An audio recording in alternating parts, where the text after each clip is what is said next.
अगर 2025 को सामान्य माना जाए तो 2026 को खास बनाने की वजह घरेलू मांग का लगातार मजबूत होना है।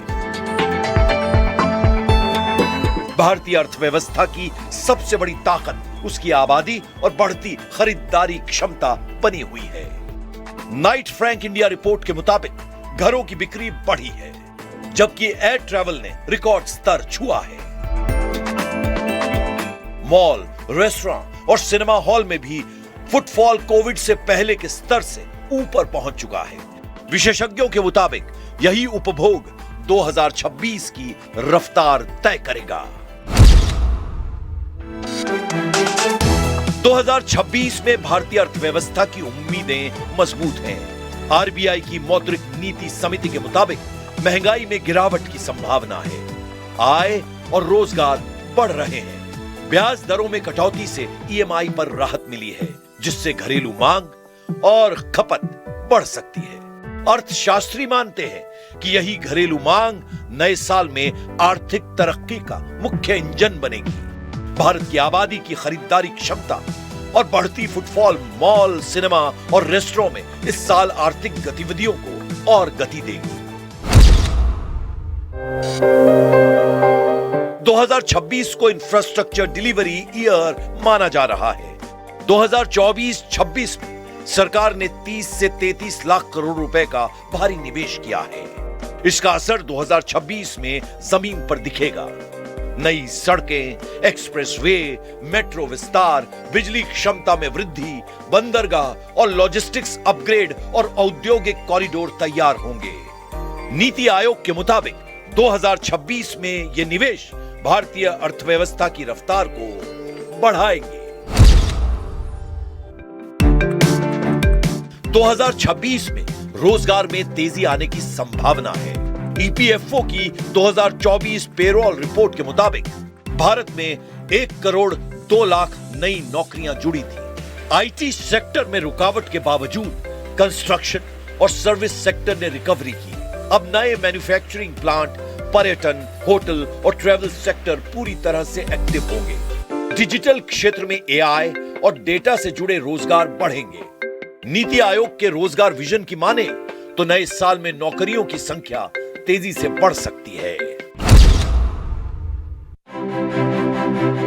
नए साल को कई जानकार इकोनॉमिक टर्निंग पॉइंट मान रहे हैं। जीडीपी में स्थिरता, घरेलू मांग की मजबूती और महंगाई पर नियंत्रण के साथ सरकार का भारी निवेश इसे मजबूत आधार दे रहा है। एफडीआई रिकॉर्ड स्तर पर है, शेयर बाजार में भरोसा बढ़ा है और वैश्विक सप्लाई चेन भारत की ओर रुख कर रही है। मॉर्गन स्टैनली की इंडिया दशक रिपोर्ट के मुताबिक 2026 से भारत की तेज आर्थिक वृद्धि का दौर शुरू हो सकता है। 2026 में लैटिन अमेरिका अस्थिरता के सबसे संवेदनशील क्षेत्रों में शामिल हो सकता है। वेनेजुएला में राजनीतिक तनाव और अमेरिका के दखल से हालात बिगड़े हैं। पड़ोसी देशों Bolivia, Costa Rica, Peru, Brazil, Colombia और चिली में सुरक्षा बहाल करने के लिए सेना की भूमिका बढ़ रही है। इससे हिंसा और मानवाधिकार उल्लंघन की आशंका बढ़ रही है। वहीं इक्वाडोर सबसे बड़ा हॉटस्पॉट बन चुका है, जहां गैंग हिंसा, जेल विद्रोह और ड्रग नेटवर्क से देश की स्थिरता खतरे में है। नए साल में यूरोप में यूक्रेन पर बढ़ते दबाव की संभावना है। रूस डोनेट्स्क और अन्य पूर्वी क्षेत्रों में बड़े सैन्य अभियान चला रहा है और यूक्रेनी शहरों पर लंबी दूरी की मिसाइलों से हमले कर रहा है। इसके साथ ही अमेरिका की नई रणनीतियां और रूस की पश्चिमी देशों को कमजोर करने की कोशिशें यूरोप की सुरक्षा और राजनीतिक स्थिति को अस्थिर बना सकती हैं। विशेषज्ञों का कहना है कि इससे न केवल यूक्रेन बल्कि पूरे यूरोपीय क्षेत्र में सैन्य और आर्थिक चुनौतियां बढ़ सकती हैं। यूरोप की तरह एशिया में भी कई क्षेत्र अस्थिर बने रहने की संभावना है। म्यांमार में सेना सत्ता पर पकड़ मजबूत करने के लिए चुनाव कराने की कोशिश कर रही है, लेकिन जनता और विद्रोही समूह इसका विरोध कर रहे हैं। चीन का समर्थन मिलने के बावजूद देश में हिंसा और अराजकता बढ़ने की आशंका है। जबकि पाकिस्तान में तहरीक-ए-तालिबान पाकिस्तान, टीटीपी, बलूच विद्रोह और अफगान सीमा पर तनाव देश की सुरक्षा और स्थिरता को गंभीर रूप से प्रभावित कर सकते हैं। 2026 में पश्चिमी एशिया में तनाव बढ़ने की संभावना है। लाल सागर में हूती विद्रोहियों की मिसाइलें और ड्रोन अंतरराष्ट्रीय व्यापार मार्गों के लिए खतरा बने हुए हैं। इजराइल कई मोर्चों पर दबाव में है, जिसमें गजा, लेबनान, सीरिया और ईरान शामिल है।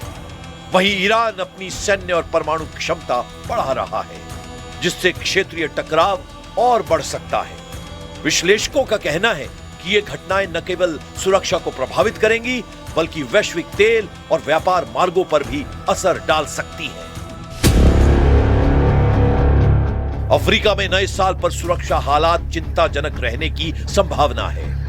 साहेल क्षेत्र में आईएसआईएस और अल-कायदा से जुड़े संगठन अपनी पहुंच पश्चिम अफ्रीका तक बढ़ा रहे हैं। वहीं सूडान में एसएएफ और आरएसएफ के बीच युद्ध बेहद घातक बना हुआ है, जिससे नागरिकों और पड़ोसी देशों पर गंभीर असर पड़ रहा है। विश्लेषकों के मुताबिक छोटे स्तर पर चल रहे ये संघर्ष भी वैश्विक संकट का रूप ले सकते हैं।